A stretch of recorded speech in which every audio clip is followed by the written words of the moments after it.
Hello everyone, welcome back to our channel Avanti creations. ఈరోజు ఈ వీడియోలో మనము స్ట్రైట్నింగ్ బ్రష్ అనేది మనకి యూజ్ అవుతుందా, అది ఎలా వర్క్ అవుతుంది, యూస్ఫుల్లా కాదా అనేది మనం చూద్దాం.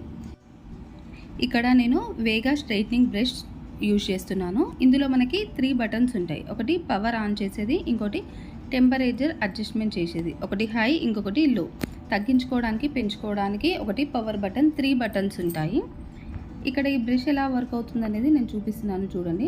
కంప్లీట్గా కర్ల్స్ చేసిన హెయిర్ని, అంటే నేను కింది పార్ట్లోనే హెయిర్ని కర్ల్స్ చేశాను. దాని తర్వాత ఈ స్ట్రైట్నింగ్ బ్రష్తోనే నేను ఆ కర్ల్స్ని రిమూవ్ చేయడానికి ట్రై చేస్తున్నాను. ఒకసారి మీరు ఇక్కడ అబ్జర్వ్ చేయొచ్చు. మనకి ఈ స్ట్రైట్నింగ్ బ్రష్తో అయితే కర్ల్స్ అనేవి చాలా ఈజీగా పోతున్నాయి.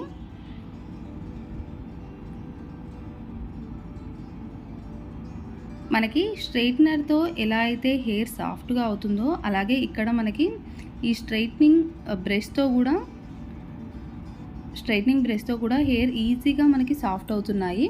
ఇలా చిన్న చిన్న సెక్షన్స్ అనే కాదు, మనము పెద్ద సెక్షన్స్ తీసుకొని కూడా, బిగ్ పార్టీషన్స్ తీసుకొని కూడా హెయిర్ని మనము స్ట్రైట్నింగ్ చేసుకోవచ్చు ఈ బ్రష్ యూజ్ చేసి. అలాగే ఇక్కడ ఇది హ్యాండ్లింగ్ అనేది చాలా ఈజీగా ఉంది. అలాగే స్ట్రైట్నింగ్ బ్రష్ అనేది కూడా చాలా వెడల్పుగా ఇచ్చారు కాబట్టి చిన్న సెక్షన్సే తీసుకోవాలని ఏం లేదు, మనము ఎక్కువ హెయిర్ కూడా తీసుకొని స్ట్రైట్నింగ్ అయితే చేసుకోవచ్చు. ఇది పర్సనల్ యూస్కి అయితే చాలా బాగా యూజ్ అవుతుంది ఈ బ్రష్. ఈ స్ట్రైట్నింగ్ బ్రష్ అనేది అయితే పర్సనల్ యూస్కి చాలా బాగా యూజ్ అవుతుంది. హెయిర్ అయితే చాలా ఈజీగా సాఫ్ట్ అవుతున్నాయి. మనకి హెయిర్ స్ట్రైట్నర్ యూజ్ చేసి ఎలా అయితే స్ట్రైట్నింగ్ చేసుకుంటామో, అలాగే ఈ బ్రష్తో కూడా మనకి చాలా ఈజీగా హెయిర్ అయితే చాలా సాఫ్ట్గా అవుతున్నాయి.